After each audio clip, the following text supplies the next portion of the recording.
look, it's free. This is not a big investment. And I tell everybody this, try it. It may work. And I'm constantly amazed talking to members of my family. And of course, when I'm having problems, they'll say, Dad, you should write about this. And it just ways to help out of me. But they're right. Welcome to Therapist Uncensored. Building on decades of professional experience, this podcast tackles neurobiology, modern attachment, and more in an honest way that's helpful in healing humans. Your session begins now with Dr. Ann Kelly and Sue Marriott.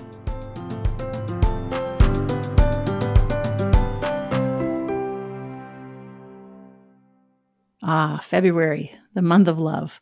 But we should remember, as Miley Cyrus tells us, you can give yourself love better than anyone. So in that spirit of self-love and self-care, we turn to thank our luxurious sponsor, OneSkin. OneSkin feels so delicious when I smooth it over my face and around my eyes, but it counts as self-care because it's not just superficial moisturizer. You get a scientifically proven treatment that improves the appearance and health of your skin at the cellular level. The secret is OneSkin's proprietary OS01 peptide. It's the first ingredient scientifically proven to reduce the buildup of senescent cells, otherwise known as zombie cells, that contribute to skin aging. Fewer zombie cells mean healthier, younger-looking skin with fewer lines, fewer wrinkles, and reduced age spots. One of the things I love is the environmental-friendly packaging. When you run out, which you will because you will use it all the time if you are like us, you just pull out and replace this collapsible middle section and keep the nice-looking hard shell that it sits in, which is smart and it feels good as a consumer. No matter your gender, OneSkin works with cutting-edge longevity science that doesn't just improve how we look, but it optimizes our skin biology so that it is more resilient to the aging process. That's why OneSkin is more than skincare. It's about skin longevity, targeting the root causes of aging to help you look and feel your best at every age. Get started today with 15% off using code TU at oneskin.co. That's 15% off oneskin.co with code TU. After you purchase, they'll ask you where you heard about them. Please support the show and let them know that we sent you, Therapist Uncensored. It's time to expect more from your skincare routine. Invest in the health of your skin with OneSkin. All right, Dr. Pennebaker, thank you so much for joining us. Ann and I are particularly interested in, always bringing to our audience things that actually work and not just theory. And in particular, we love this because it doesn't require a therapist and it doesn't require any money. So we also really like promoting things that make the world a better place and that are accessible to everyone. And we ran across this protocol that you have and series of studies that have incredible health outcomes and mental health outcomes. So tell us all about it. Of course. I'm a social psychologist and I'm not a clinical psychologist. So I am not trained to help people. You just stumbled into that. No, I did. I stumbled into it. I started graduate school because I was interested in the mind-body problem, and I was interested in how we come to feel what we do, what makes us anxious, what makes us sick, and things like that. And once I started my first job, I'd been doing a lot of work on the psychology of physical symptoms, when people feel symptoms and how and why. And I wanted to put together a big questionnaire to identify what kind of people report symptoms. And there really wasn't much done on this back then. And so I sat around with my students. I said, let's come up with a questionnaire and try to just identify what kind of people, what kind of behaviors might be related to reporting of physical symptoms. So when I said on this questionnaire, who cares about theory? Who cares about any major ideas? Let's just throw out anything that we're interested in. So somebody said, I want to ask some questions about what people eat.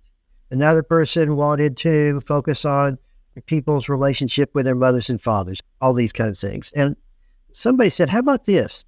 Prior to the age of 17, did you ever have a traumatic sexual experience? Yes or no? Sure. I thought that was a good one. So we put all these questions together, and it ended up being about a 12-page questionnaire that we gave to several hundred college students. And what we found was that one sexual trauma question was related to every health item that we had on the whole questionnaire. And what made this so interesting to me was, what was it about a traumatic sexual experience that was associated with health problems? So I ended up doing other studies, and I started to notice with doing studies with adult samples that, first of all, this is a really robust effect. But the real problem was it wasn't a traumatic sexual experience per se. It was having any kind of trauma was bad for you, and we've known that forever. But having any kind of upheaval that you keep secret increased its toxicity. In other words, big secrets are really unhealthy. And as you get into this, you as therapists, you know very well what this problem is. If you are keeping a big secret, you have to be on guard all the time. What if somebody finds out? What if I spill the beans? How is this person thinking about how I am right now? Do they know what's going on? In other words, people who are keeping a big secret, they don't sleep as well. They are on guard more, so their autonomic nervous system is more active. Their immune system is probably suppressed. And all of these factors together make life miserable. And therapists generally deal with people who, frankly, are harboring really big secrets. I'm terribly anxious. I worry about this all the time, but I can't tell anybody. Sometimes they don't even know they're holding it as a secret, right? Like these events happen and it's sort of a secret in their body, but they're not even consciously aware that they're holding it as a secret. They're just not talking about it. It's like gone. It's past. I describe it like holding a ball in a pool underwater, kind of behind you, that you don't really know you're doing it, but it is taking some passive effort to hold it down. So rather than necessarily consciously thinking about it, it's just something that we're just naturally doing. And is it true that is it secrets specifically or just unprocessed trauma? I don't make a big distinction, and I think it's both. So around this time, I started talking to my therapist friends about their views of therapy and why it worked. And the kind of conversation you have is, no, really, why does it work? Yeah. Tell me about CBT. Right. Tell me about who cares? Because all therapies work. Why does it actually work? And then I started wondering, if holding secrets is so bad, what if we brought people in the laboratory and had them talk to somebody about the secret? But as a researcher, that's too complicated, because then you're having to deal with how the other person reacts. So it occurred to me, well, what about just having them come in and write about a secret? And then I came up with this issue of, well, a secret's kind of ambiguous. How about I just have people write about any kind of major upheaval in their lives, ideally ones they haven't talked much about with others. And that was how I started. And I did a lot of thinking about this and tried to figure out, well, should I just have them come in and write once, or should I have them write multiple times? Anyway, I decided to do an experiment where I'd have some of the people, these were all students in our first studies, I asked them to write about a traumatic experience, and then I had another group at the same time write about superficial topics. So there was kind of an experimental group and a control group. And I decided to have people write for 4 times, 15 minutes a time. Now, the logic of this, there was no theory. It was just a fluke. The issue was I needed to run about 50 people, and I could get a group of rooms only from about 5 p.m. till 10 at night.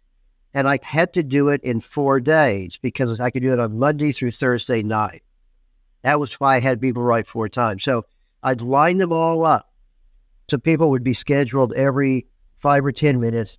They'd come in, I'd talk to them first, and then give them the writing instructions depending on what condition they were. Someone would take them to a small room where they'd be by themselves, where they could write for 15 minutes. At the end of 15 minutes, yet another person would knock on the door and say, okay, your time is up. Fill out this questionnaire, and then staple the questionnaire to your writing. Put it in this big box as you leave, and we'll see you tomorrow night. So that first study, there was no theory, there was no anything except this general idea that maybe this could be beneficial. I also got permission from all these students to have the Student Health Center record all their visits to the Student Health Center by month, from before the experiment to 3 months after the experiment, by, was it illness, or was it an injury, or was it a checkup or whatever, so I could get this information. When people came into the lab, they'd sit down and I'd say, okay, so they had signed up for an experiment writing about life experience, which was, something vague. They'd sat down and said, okay, I can't tell you exactly what this study is about, but what I'd like to have you do is to write for 4 nights, 15 minutes a night. You'll be doing it here. And different people will be asked to write about different topics. Some topics may be very personal, others maybe not. You can quit any time and get full credit, and the usual consent issues. Are you willing to participate? They say yes, and they all did. Then by a flip of the coin, they were put in either the experimental condition, where they would write about emotional upheavals for 4 days, or a superficial topic for 4 days. If they're in the trauma condition, the very first experiment, I said, okay, so for the next 4 days, what I would like to have you write about is the most traumatic experience of your entire life. When you go into that room, I want you to start writing about this. And the only rule I have is to write the entire time. If you run out of things to write about, just repeat what you've already written. I want you to really let go and explore your deepest thoughts and feelings about this. You might tie this into other issues in your life, maybe how it's related to your family, to other upsetting experiences, to relationships you're in or have been in. It could be related to school, who you want to be in the future, who you have been in the past, or who you are now. You can write about the same traumatic experience every day, or you can write about a different one each day. That's entirely up to you.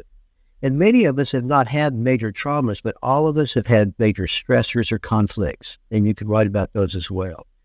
But whatever you choose to write about, I want you to really let go and to immerse yourself in this. And that was basically the instruction. These, by and large, were college students. They were anywhere from 18 to 22 years old. And half the students wrote about traumas that all of us would agree were major upheaval. I was really impressed. This was an upper middle class university, and I was impressed by the degree of hardship that a lot of these kids had had.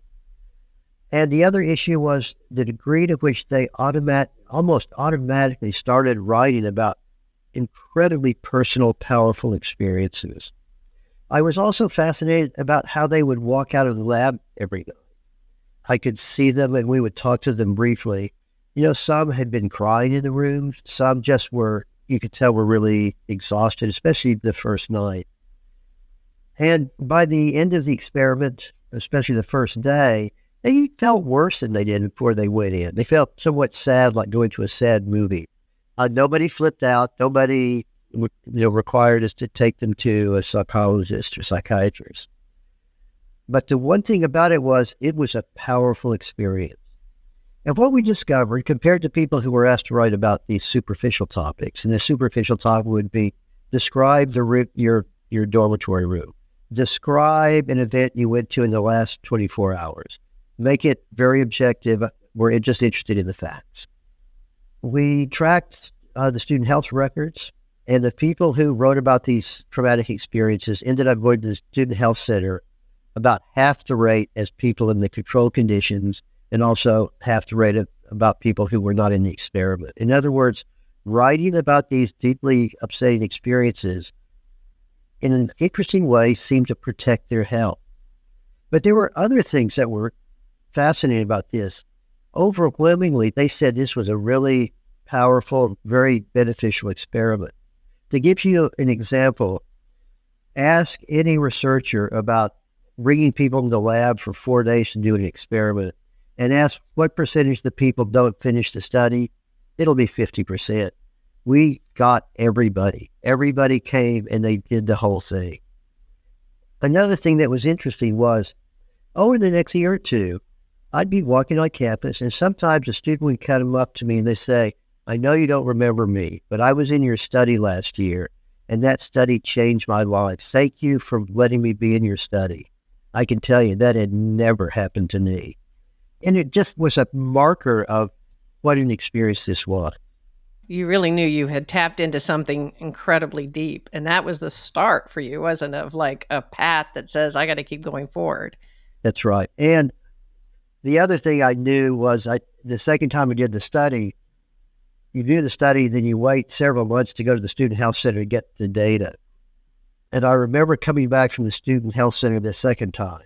The first time, I was hopeful it would come out, and it did come out. That was a shocker. And then the second study, everything was writing on this. And I remember walking back from the Student Health Center, just looking at the various conditions and what had happened. And I remember getting into my office or running into a friend, and I said, this worked. And I knew that this would change the course of my life, my career, which it did. Well, and there's been many studies since that have just continued to validate. That's right. In fact, there have been now over 2,000 expressive writing studies since that first one, which was published in 1986. And we know that this writing can bring about changes in not just colds and flus and minor illnesses, but it's been associated with changes in how long people are in the hospital after surgery. We know that it's related to issues like depression and PTSD, arthritis, asthma, fibromyalgia, sleep. Oh, yes, sleep, which, by the way, I think is one of the most diagnostic issues. And we'll come back to this in a second because you're going to ask, why does it work?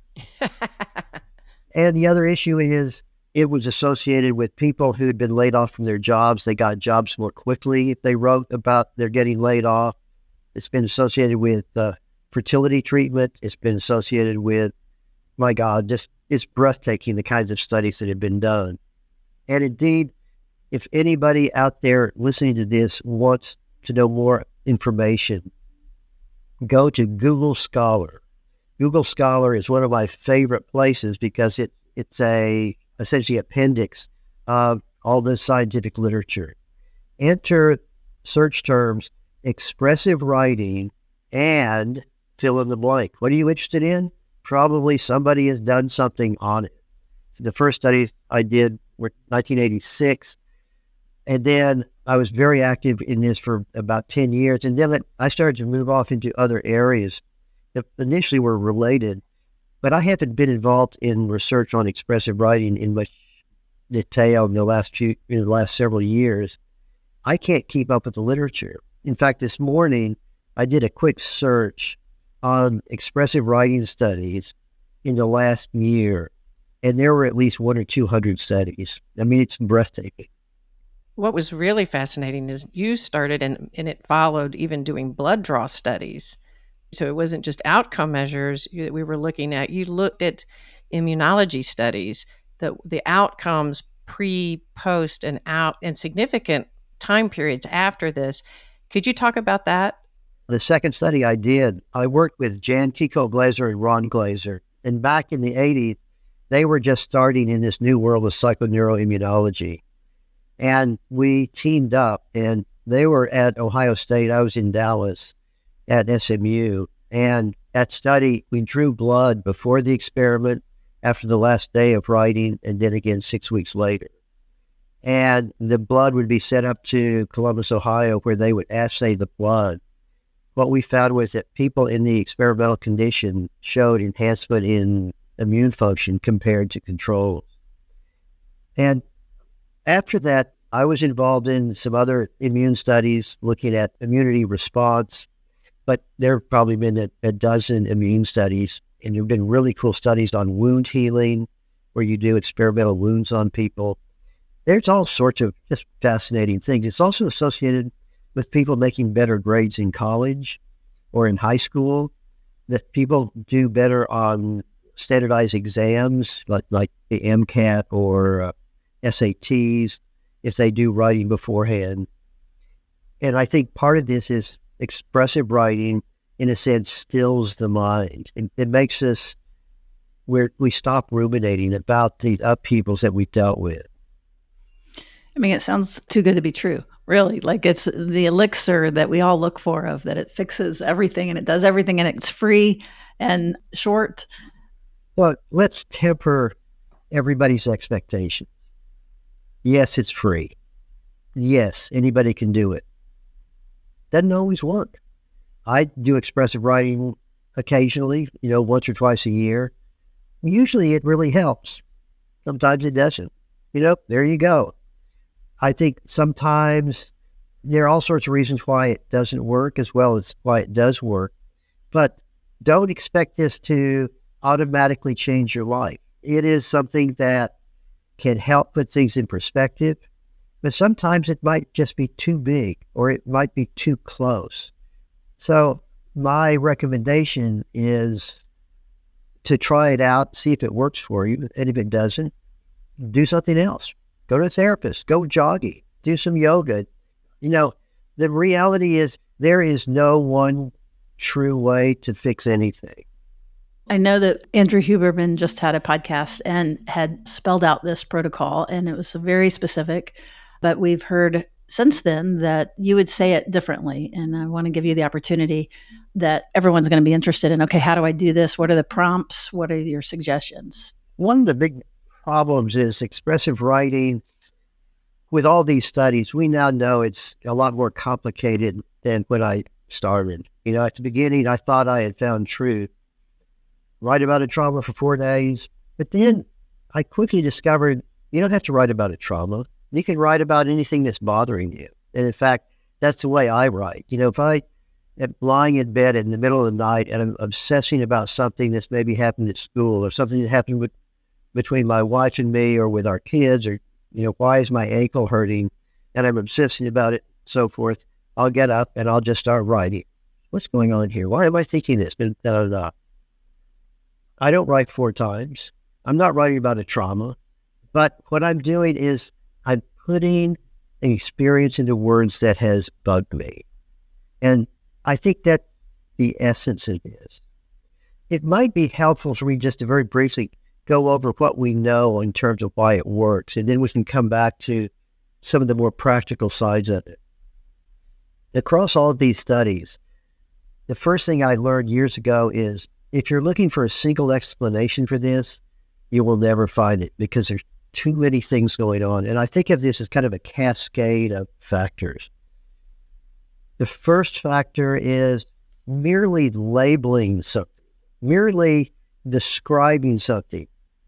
I had this experience. Very often people don't even get to that.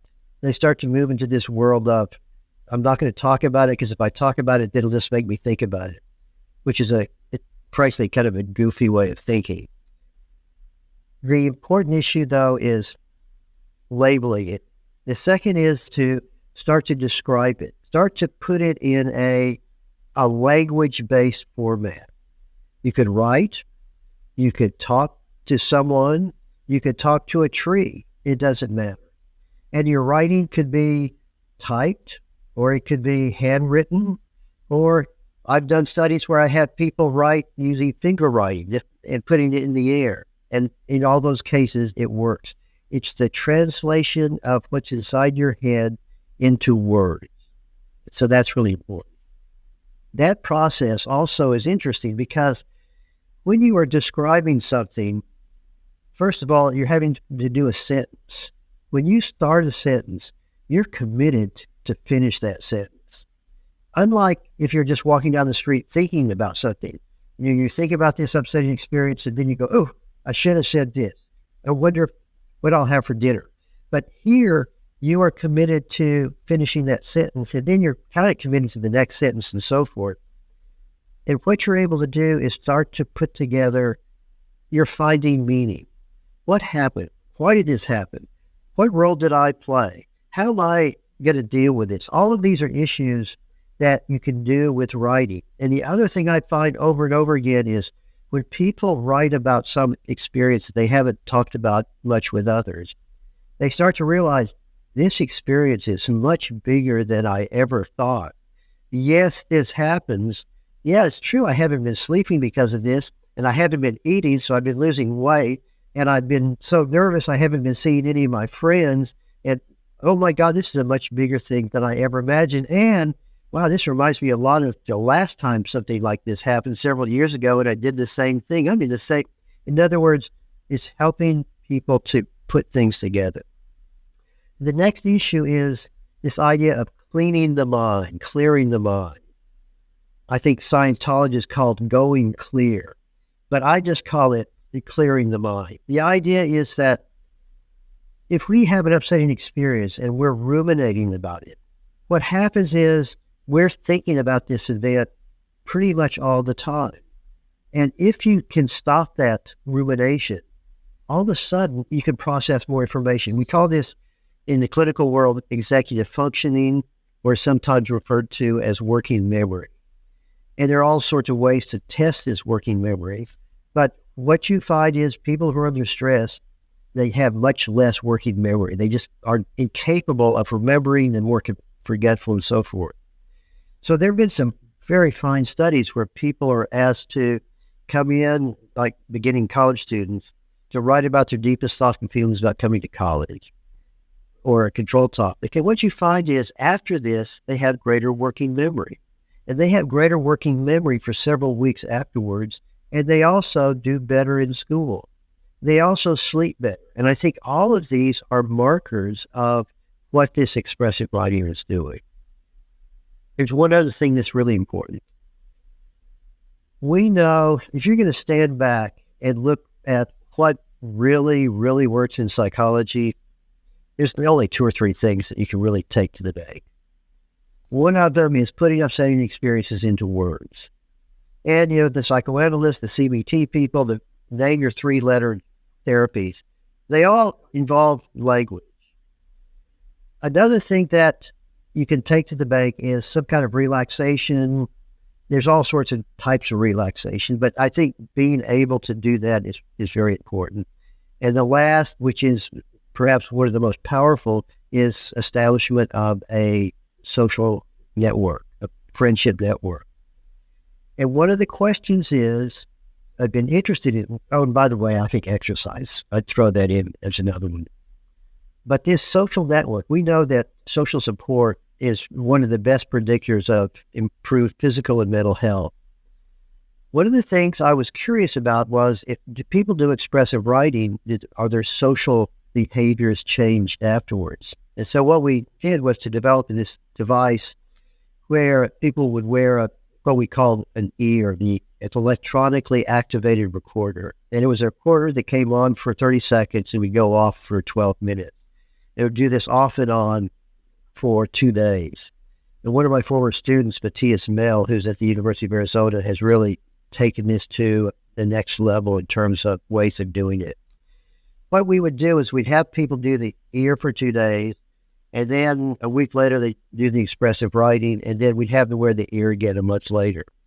And what we found was that people who did this expressive writing compared to controls, later on, they talked more, they laughed more, they used more positive emotion words, they were more socially integrated.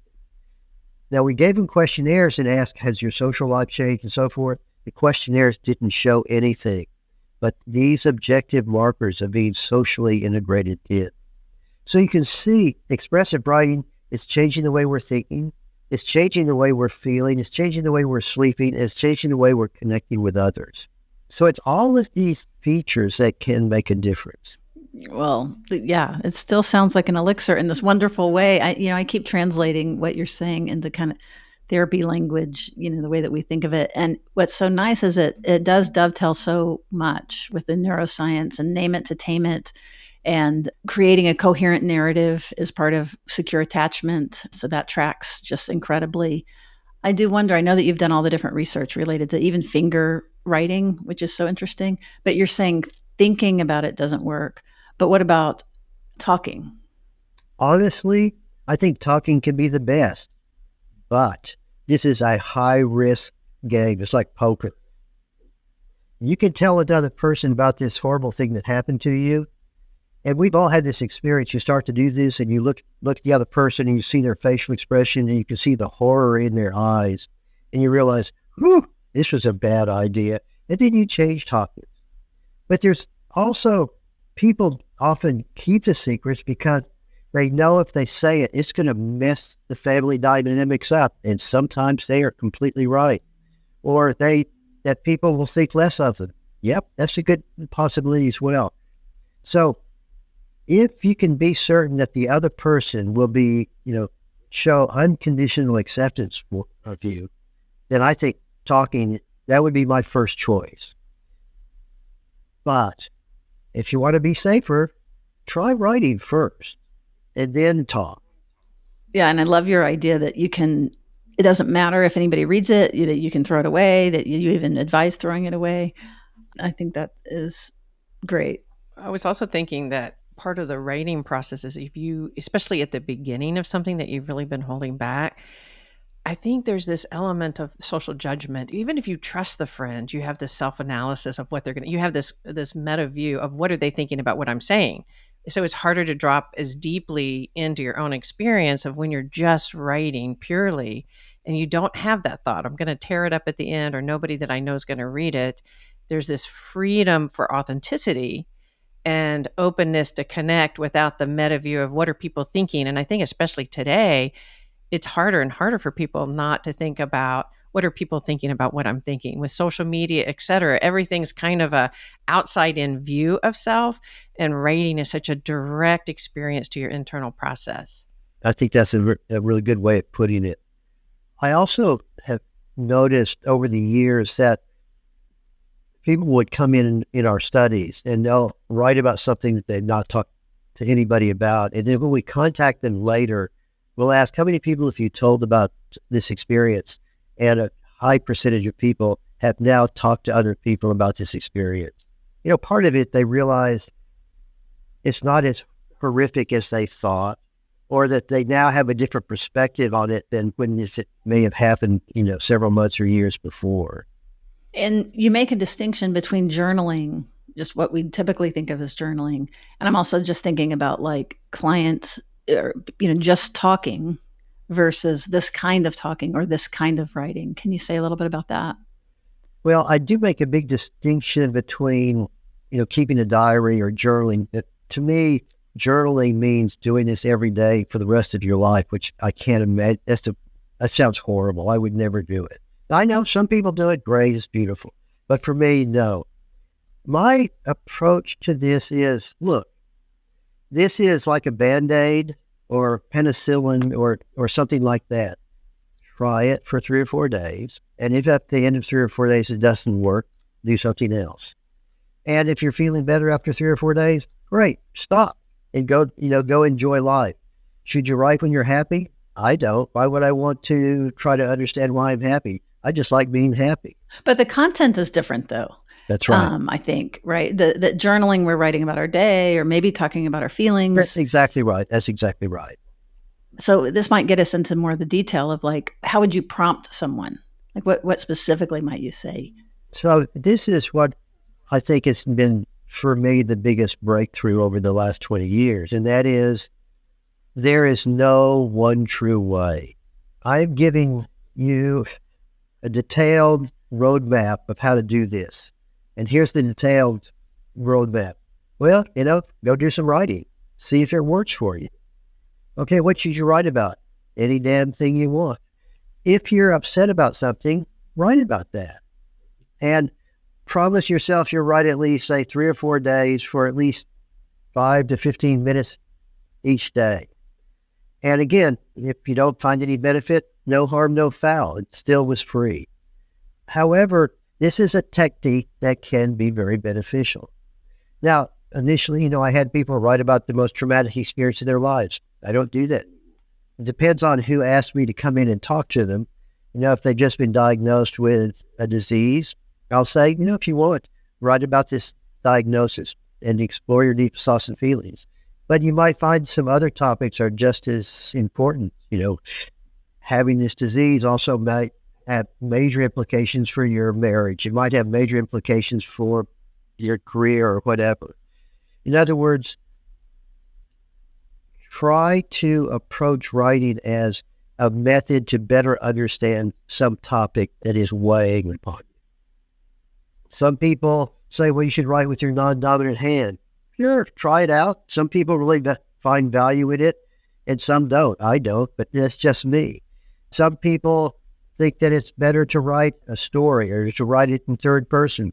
Sure, if you want, try it. One of my first students who worked on this, she absolutely believed that writing and then editing it later was one of the most helpful things for her. I believe her. I don't want to do it. But again, what I do with people who want to know more about this is to say, look, you're the boss. You experiment to see what works and be a scientist about this. If you're having trouble sleeping, start to record your sleep. Maybe you've got a Fitbit that'll do it for you. And then look to see, are you sleeping better? Are you drinking less? Are you exercising more? Are you happier? But get some kind of objective measures and try to see, do you see any improvement from what you're doing? And if you're not, try writing in a different way. Try thinking about it differently. Maybe another topic might be relevant. In other words, don't trust me. Don't trust anybody. You are your own therapist. And you can see this as a little Rogerian without the bother of a therapist. It's essentially saying, hey, look, I just work here. You're going to have to fix yourself. I will give you whatever tools I know about, but you need to figure it out on your own.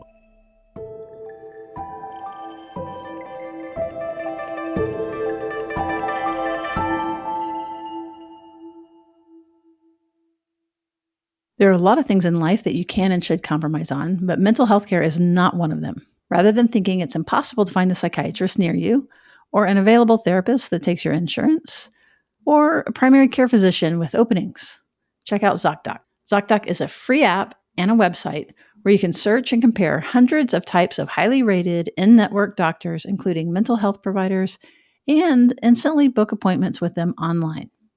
You can search by location, availability, and insurance. So literally no compromises here because you've got more options than you would have ever imagined. You can find mental health providers who offer in-person appointments, virtual visits, or both, whatever works for you. The insurance they take and their fees are transparent. They're listed right there. Most importantly, you can get real patient reviews to get a feel for the person before you commit to setting that first appointment. And here's the thing. The typical wait time you see a mental health provider booked on ZocDoc is just 4 days. That's it. Sometimes you can even score same-day appointments. Remember, it's not just therapists. You can find dentists and every other kind of physician that you can think of. So whatever that your ache and pain is that's bothering you and you know you need to handle, ZocDoc is your go-to. That's ZocDoc, ZocDoc.com/TU. ZocDoc.com/TU. It's free. It's easy. Go for it. Hey, every now and then we want to remind everybody that we want to thank our sponsors. Without them, we would not be able to continue to provide this free and totally accessible around the globe, all over the world. So we really do appreciate our sponsors. If you would prefer an ad-free feed, you can certainly get that at therapistsuncensored.com/join. For as little as $5 a month, you can get an ad-free feed and be part of our Neuro Nerd community. But in the meantime, again, we really love and appreciate our sponsors because it gives us these incredible opportunities. And our very first sponsor ever, that has continued to be our sponsor, I wanted to give you an update on them because we are continuing to use them. That is AG1. Ann and I still use it daily. It's part of our morning routine. And here's why. We want to make sure we get all the high-quality vitamins, whole food sourced superfoods, probiotics, and adaptogens we need every day. And we are ridiculously busy. So 1 scoop of AG1 in our smoothie guarantees basic nutritional cornerstones are met before we are even out the door. It is efficient, which we appreciate, and it tastes really good. If you've been listening to this podcast for a while, you will certainly appreciate how hard stress is on the body for us. And anything that we can do to reduce stress is very good. And we also, I'm sure, appreciate how important our gut biome is. And it's always really hard to figure out what to do to help your gut biome. You can definitely hear, it affects mood, it affects thinking, it affects, it's basically our second brain. But it's always hard to know kind of exactly what to do to have a good, healthy gut. Well, we turn to AG1 for that. Their parent company, Athletic Greens, keeps up with the latest science, and based on the latest data, they iterate their product to keep improving it. Plus, the ingredients are tested by a third party to ensure that what they say is what you get. So, based on my experience taking AG1 and my snooping around to make sure that they were good company, I recommend you check them out at athleticgreens.com/therapist uncensored. Be sure and use that link because for our listeners, they will give you a free year's supply of vitamin B and free travel packs for you to be able to take this superpower on the road with you. That's athleticgreens.com/therapist uncensored. One of the things that stands out about this kind of open-ended instead of like, here is the protocol, is some of the things you've written about is that writing takes you on a journey and you don't know where that journey is always going to end. If you have a protocol and you try to stick to that, this is the four things you're going to do, you're going to get caught in bringing yourself back into the shoulds and going from one place. I can't sleep and I'm writing about this one thing that I'm ruminating about. So I'm going to write about it. And if I'm told write about that exact thing every time, I might contain myself. But what you've mentioned before is that you can start writing and it takes you into this and it reminds you of this and you get bored. And all of a sudden you've gone a stream of consciousness and then it starts landing into something that your subconscious or your unconscious might be communicating to you, right? I mean, that it's just like you're on a journey and now you're like, every time I write about this one thing that I'm ruminating about, I land over here. And it's so informative. So I love what you're saying. Open up the structure. Listen to yourself. That's part of the whole writing process, isn't it? That's right. And it's been so funny ever since the first publications, I get calls and emails all the time. Where do I get certified to do this? I want to be a writing therapist. And why haven't you patented this or trademarked this? And, capitalism is real. I'm a big believer in capitalism, but this is not the direction I want to spend my life. I want to discover things. But the important issue about this is everybody's approach has to suit them. And the beauty of it, because it's free, you have that freedom. It will not be costly.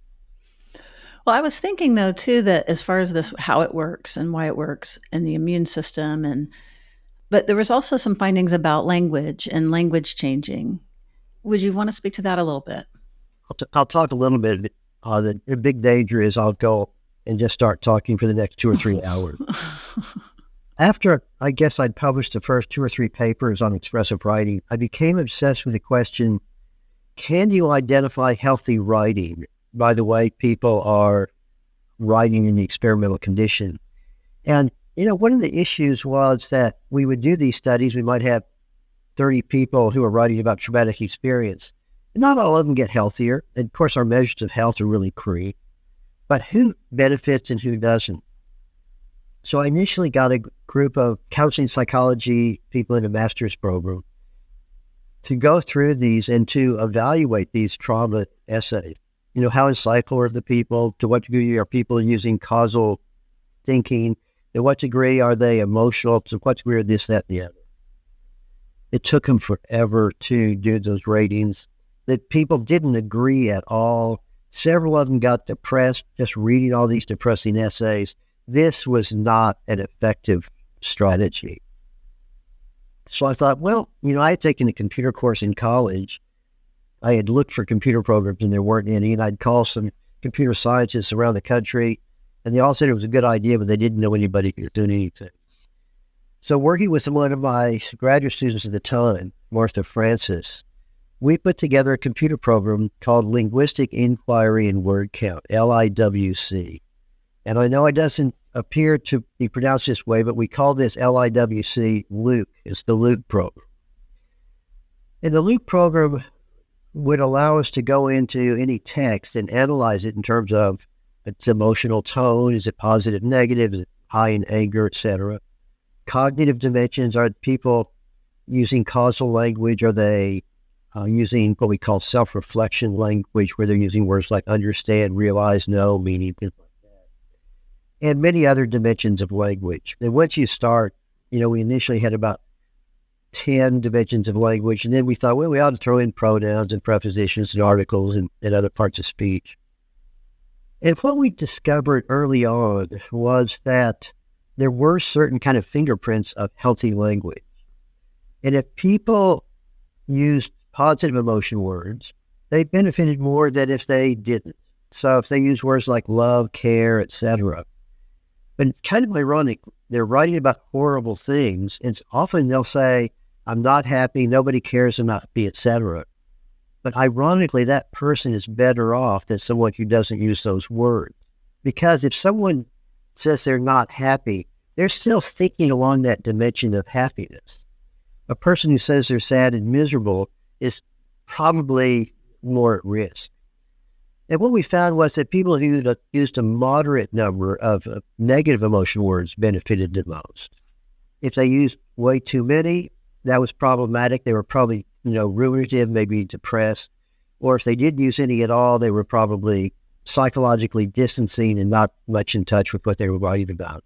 But what mattered more than the emotion words were the use of cognitive words. And these cognitive words were both the causal words and insight words that were getting at the degree to which people were trying to figure things out. And by the same token, we're trying to put things together in some kind of story format. And we found that accounted for much more action than emotion. Two things that we discovered. The more that people increased their use of these cognitive words, the more they benefited, and the more they changed their perspective from day to day. So going from I words to we words or they words and bouncing around from day to day, those people benefited more than people who did. In other words, there had to be some kind of growth in their writing. If they came in and wrote the same way every day, by and large, they did not benefit. I thought, well, heck, this is great. We will now do some experiments where we'll tell people how to write. Initially, we told them, try to use these kind of words. That was a disaster because they were trying to figure out which words to use. But later, we put it into the language that I just said, try to put together, try to make this a story, change your perspective, etc. That has never worked. And I think part of it is what we're studying here is some kind of emergent process. That is, people who come in and they're obsessing about something and they're worried about it, if they, on the first day, they do some kind of dump, let me tell you what happened, where there's not much analysis. And the second day, there's more of this and more of that. That's just a natural emergent process. But if we tell them, okay, this first day, just do this, just do that, I think it blocks what naturally occurs. So I'm very reticent to tell people how to do it, but just very broadly, because you've written for 2 days, your third day, you might think about wrapping things up some, but not being heavy-handed about it. Are you saying, when you say cognitive words, are you saying words like that put some meaning to it, like because or cause or? And also words like understand, realize. If you do an analysis of therapists, they're often pushing for that. So what do you think about this? How are you feeling? Do you feel like you understand those kinds of words? And I think one thing a therapist does is a therapist is really pushing people to think in certain ways that I think are actually beneficial that we see with writing, especially this perspective changing. If a client comes in and they sit and they're having trouble in their marriage and they say, I'm feeling this, I'm feeling that, I'm feeling this, I'm feeling that. You're going to say, yeah. But what about your spouse? What's your spouse's perspective? Or if another person comes in and says, my spouse, he does this, he does that, he does this, he does this, he does, and you say, yeah. But how are you feeling? What's going on in other words, your job is to force perspective change, which I think can be very beneficial. So those words like because or understanding is maybe activating different parts of our mind that are making more meaning of the story. If we just come and bitch and bitch and bitch in our writing, we're not maybe associating and making some kind of progress in the way that we're understanding the story. Is that? I think that's a good way to think about it, that these words are reflecting kind of the cognitive work that's necessary in therapy. But actually, you could make the same argument for someone who's learning particle physics. It's really hard to understand at first, but then you have to start, I realize, I wonder, those words, I think, would probably be a predictor of who learns that material better. It's interesting. I can't help but think again about therapy stuff and attachment and like who are the people that just write the same thing each time.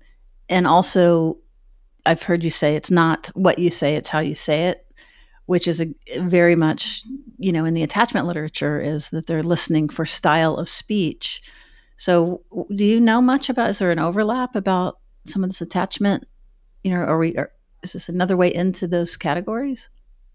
I used to know the attachment world pretty well. As you know, there's the attachment wars. I assume the attachment wars are still going on, which I've always been absolutely fascinated. We just wrote a book, so yeah, we're familiar. So I can't speak to this very well, but certainly different attachment styles are associated with different ways of thinking and organizing material. And I think that probably would mesh with some of the things that we're finding. But yet you're finding that you're still, by doing the exercise, and I can imagine with the prompts of like going right for the heart of the watermelon and like do the hard thing, that, in other words, you're getting these massively statistically significant effects, and that's based against control groups. I do want to be very clear here. These are not massively powerful statistical effects. They are reliable. They are modest effects. To give you an example, the effects are of the same magnitude of many drugs. So, for example, Prozac. Prozac versus an active placebo is not that strong a drug. So we're not talking about kind of the effect of some of the psychedelics are having these. That's right. Big effects. Well, psychedelics have really big effects while they're high, but the question is, are those people who take psychedelics today, how are they in a month? Are they healthier in a month than people who don't? And that's where I think the effects are, they're going to be very modest. And the same is true with psychotherapy. You do psychotherapy and you go and you look at your clients 2 months from now. Some of them will be quite different or somewhat different. Some won't. But the effects are modest. And Darien is the killer problem. It's been interesting.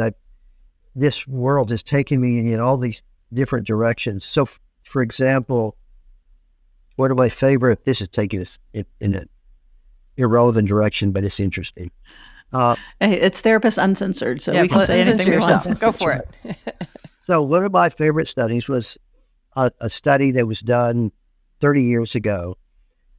There was a study of about 10,000 people who had had a heart attack. And what they did, for half the people, they gave them a daily aspirin, and the other half the people, they gave them a placebo. And the study was so strong that showing that this aspirin use prevented a second heart attack, that they stopped the study. Well, if you look at the effect size, it is really, really small. If they had done that study with 100 people, they would not have seen an effect. If they'd done it with 1,000 people, they probably would not have seen the effect. In other words, many of the things we do are truly reliable. They're statistically, you can take it to the bank, but the effects are not real strong. And that's the way I view expressive writing. If you do the study with 100 people, you will see an effect. If you do it with 20 people, you might not see the effect. And long-term effects of psychedelics, long-term effects of many things, you just don't see that many effects. It is helpful because definitely the way that it has been put out there, I think, is pretty exciting. And even at the beginning of the episode when we were talking about, and it does this and it does that, and it's related to this, and we were kind of laughing about it being an elixir. It is helpful to kind of have the moderation of, yes, it can do those things, and that is true statistically, but having realistic expectations. And this is a problem that all of us certainly in science, I remember in laboratory studies, you do an experiment and everything's controlled, and you do something, and then you measure somebody immediately after you've done something. And there you can get really big effects. And then you think, whoa, I'm so cool, because now we know what causes discrimination and racism in the culture. And then you go and try to do something in the culture to see if you can bring about changes, in a large group of people over the next 2 or 3 months.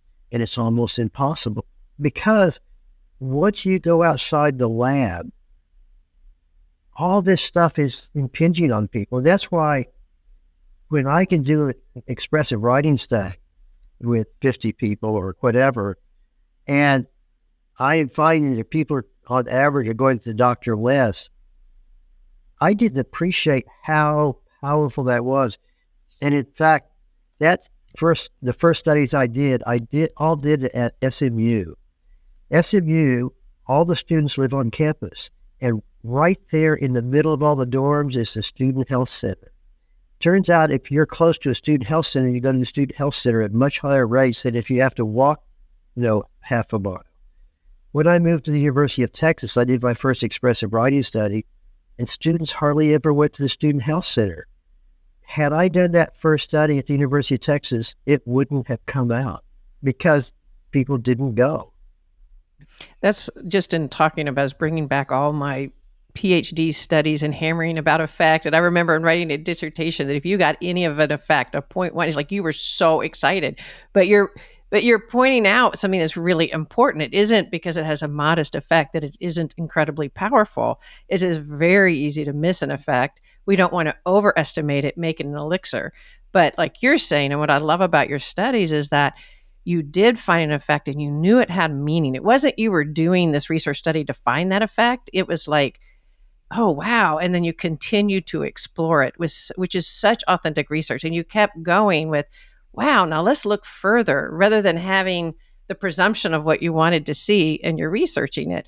So that's a really powerful way to do research. And we are still saying that the effect is powerful. Like if you can look and see a difference in the blood draws many weeks later, you're hitting on something huge, but there's all sorts of other factors that are going to influence and that are going to intrude on an outcome variable. So even finding a modest effect is actually a really big deal in research. Yeah. And it comes back to, look, it's free. This is not a big investment. And I tell everybody this, try it. It may work. And I'm constantly amazed talking to members of my family. And of course, when I'm having problems, they'll say, Dad, you should write about this. And it just annoys the hell out of me. But they're right. That's great. Well, and before we go, could you give us any just thumbnail on the research on our political leaders and language? And that's another area of interest of yours. This computer program, Luke, has created a life of its own. And there's a kind of an interesting irony. So people in the clinical world know my expressive writing, but I have even more citations from people who do work in business, in computer science, in all these other areas who are interested in the language work that I stumbled on. And I became interested in, by analyzing the language of peoples, can you understand them better? Can you get a sense of, are they depression prone? Are they neurotic? Are they analytic? Are they smart? Are they lazy thinkers? Are they ruminating? All of these different dimensions. So I work with all types of people, everything from law enforcement to, I was just involved in a very interesting case of Kathleen Folbig, a woman in Australia who had 4 children, and all of these children died between ages 7 months and maybe a year and a half. And after the last one died, and these were sequential, she was arrested and accused of murder. And she had kept a diary the whole time. She was in prison for 20 years. And over the years, people in Australia were saying, an increasing number of people were saying, this was a miscarriage of justice. And there was some evidence that some genetic possibilities that could account for it. her husband, interestingly, refused to have his blood measured. And I was asked to analyze her diaries in the years when all this was going on. And I went through and I approach all my projects, which is, I don't know if she's guilty or not. No, honestly, I don't care. I'm just going to go through and analyze. And I've done enough work to know if someone is going to commit a murder or going to commit, if there's any kind of premeditation. I'm pretty good at seeing if there are changes in language. I can also see if somebody is highly unstable. There are all sorts of things. And there was zero evidence for any of this. And so I wrote a report for the court. So my work, together with some of the other people as well, she was exonerated, actually just a couple of months ago. And so after 20 years in prison, she's now been exonerated for that. And I feel really proud of that. You ask about politicians. What can you tell about politicians? Well, you were saying that you could tell when someone's lying. So no. Yeah. Are there any just kind of takeaways as we lead into this election year? Of course, this looks like it's going to be a rematch. We already know Trump. We already know Biden. And their language gives them away. I could show you their language and you say, yep. In fact, we just published an article looking at the leaders of United States, Great Britain, Angela Merkel in Germany, and the groups that run Switzerland, and how they all talked about COVID in their press conferences. And it was just fascinating just reading them, but also you just look at the language. So Trump, of course, was in a different world than all the rest. He speaks in these broad pronouncements using positive emotion words. Everything's great. We're doing a wonderful job. Everything is great. There's nothing to worry about. Go back to work. It's all beautiful. But he's not an analytic thinker. An analytic thinker is somebody who is thinking in a formal, logical way. Most leaders think in a somewhat analytical way. Trump has been the least analytical president that the United States has ever had. He's a braggart. I was going to say he's a storyteller. Reagan was a storyteller.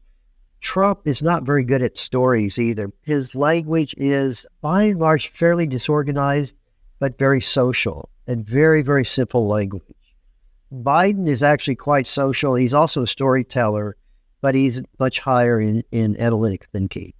And it's very interesting, somebody like Obama. Obama was actually quite a storyteller as well. He was not particularly high in analytic thinking. He could be, but not very much. And in fact, we've been tracking the language of U.S. presidents going back to George Washington. And one of our interests is this analytic thinking. We find analytic thinking is generally associated with, being logical, smart, etc.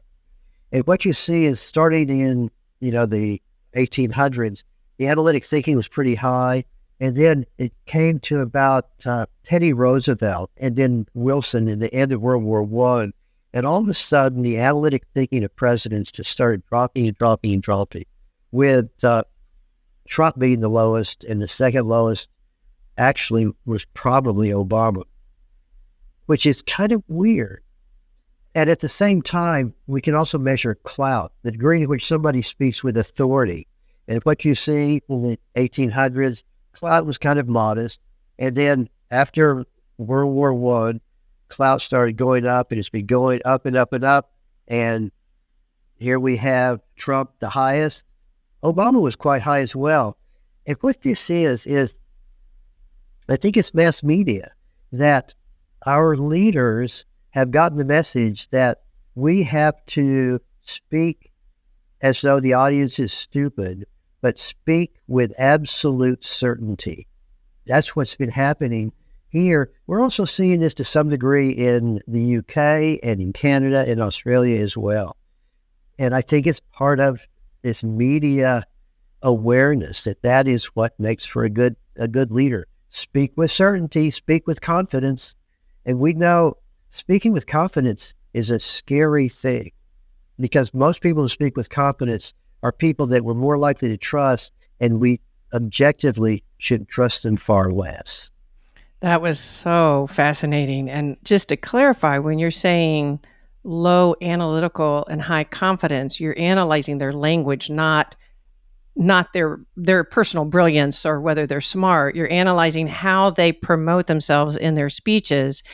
And what I recall about that article is some of the summary is that you now are more likely to get elected if you use low analytical speech and high confidence. So the more confidence you express in the simplest terms, and we were just talking and writing about that gives our body, who can be very highly activated with all the stimulation we have around us, you have a high confidence, simple words, we feel our body feels calmer. We feel more secure in a way. We're given a false sense of security. And from your article, you were saying that those are the ones you can predict just by their speaking, that they're going to be much more likely to get elected. And I thought that was really fascinating. That's right.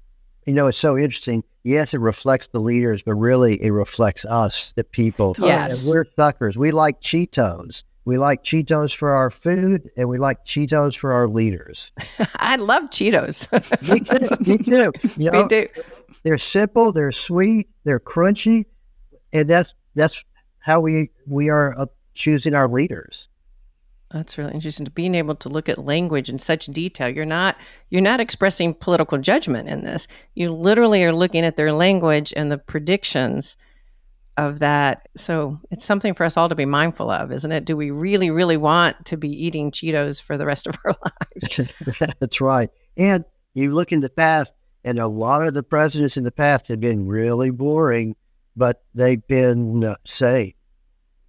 Well, it's good to be getting kind of the message out about this idea of encouraging complexity and like kind of staying in difficult gray areas, being uncertain and widening our capacity to kind of hang in with uncertainty, or as people shift their thinking, seeing that as a positive thing, not waffling.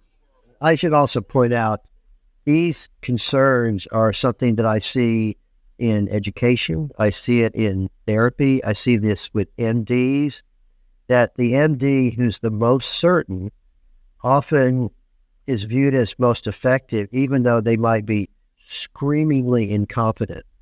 And when the patients have no knowledge of the topic, you're going to believe the physician who says, you have to do this, or the therapist who says, you have to do this, or the teacher who says, you have to do this.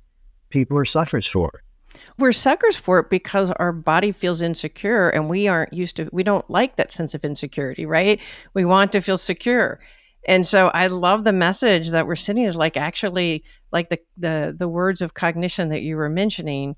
They're questioning words. Do I understand this? What do I think about this? It takes us out of a certain, this person is a jerk and is mistreating me, to, okay, but wait, what really happened? And so now I'm going into my own sense of uncertainty, exploring it, developing more of a way of thinking that tolerates uncertainty, which is such a deep sign of security in a way. Yeah, and we wrapped right back around to our book, right? It's called Secure Relating, Holding Your Own in an Insecure World. That was not on purpose that we landed here at all, but it's exactly some of the stuff that we talk about around growing our capacity to tolerate this difference and to look at these bigger systems that create insecurity that then cause us to, be more tribal and divide. And go for simple answers. Yeah, exactly.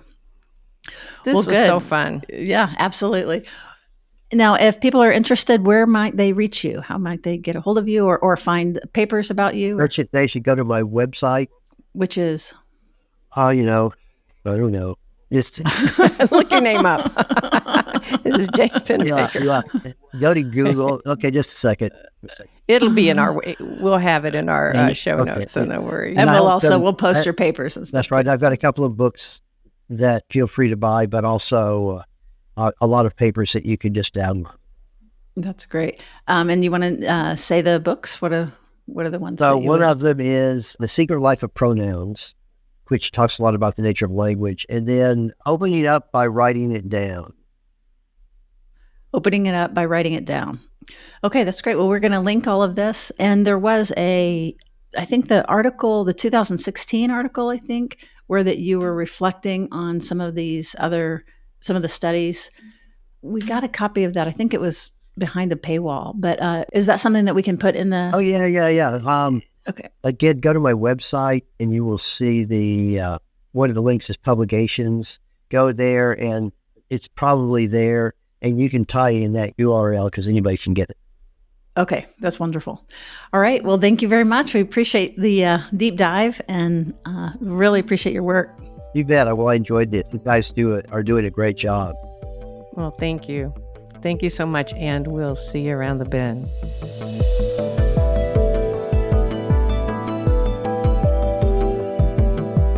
Therapist Uncensored is Ann Kelly and Sue Marriott. This podcast is edited by Jack Anderson.